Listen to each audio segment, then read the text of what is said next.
Guinée, 42 généraux issus de l'état-major général et des différents corps de l'armée ont été mis à la retraite d'office.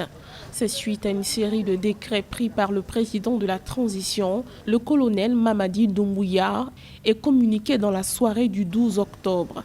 Parmi cette liste figure le chef d'état-major des armées, le général Namouri Traoré, qui a été remplacé par le colonel Sadiba Koulibaly, jusque-là commandant du centre d'entraînement commando aux opérations de maintien de la paix.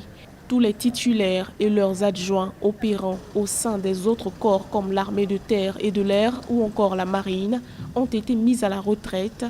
Ancien président de la transition militaire de 2009 à 2010, le général Sekouba Konaté fait également partie des généraux mis à la retraite.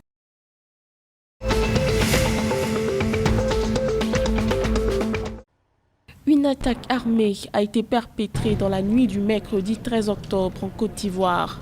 L'attaque visait le poste de sécurité de Thiémesson, situé sur l'axe Diokwe-Bangolo dans l'ouest du pays. D'après des sources officielles, c'est aux environs de 4 heures du matin, heure locale, que l'assaut a été perpétré par des individus non encore identifiés. Selon les informations, le poste de contrôle était occupé par 4 éléments de la gendarmerie et un autre des eaux et forêts. Le bilan fait état de 2 décès, dont un gendarme et un agent des eaux et forêts. Des éléments des forces ivoiriennes ont dès lors été déployés sur les lieux en vue de ratissage et pouvoir déterminer la nature de l'attaque.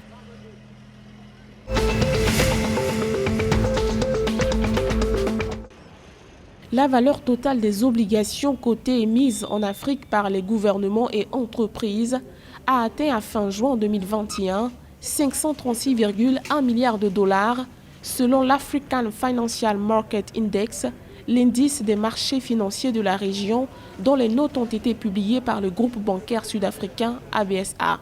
Avec une part de 258 milliards de dollars, l'Afrique du Sud dévance les autres pays. Elle est suivie de l'Égypte qui totalise 116,9 milliards de dollars et du Nigeria 49 milliards de dollars. La BRVM, Bourse régionale des valeurs mobilières d'Afrique de l'Ouest, parmi les marchés les plus attractifs du continent, ressort avec une valeur d'obligations cotée à 12,5 milliards de dollars.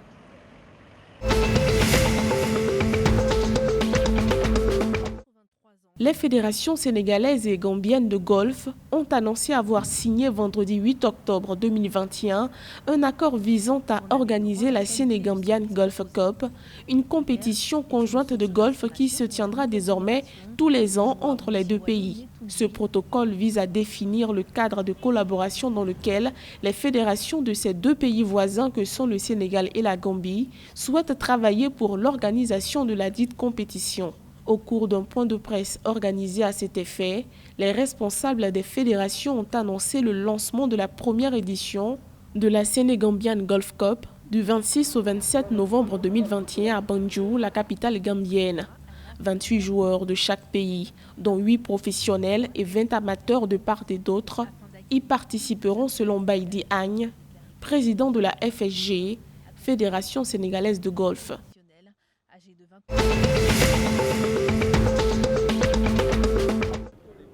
Au Sénégal, les élèves reprennent le chemin des classes. Ce 14 octobre, la rentrée scolaire 2021-2022 a été officiellement lancée par le ministère de l'Éducation nationale sur toute l'étendue du territoire. Plus de 4 millions d'élèves ont démarré les cours dans un contexte de pandémie de Covid-19. Le ministre de l'Éducation nationale, Mamadou Talla, a effectué une série de visites de supervision dans des établissements, invitant au respect strict des règles d'hygiène et de prévention contre le Covid-19. Le chef de l'État Macky Sall avait déjà instruit le gouvernement de prendre toutes les dispositions nécessaires en vue d'assurer une rentrée scolaire sereine. Parmi les mesures annoncées, la vaccination des enseignants et des étudiants.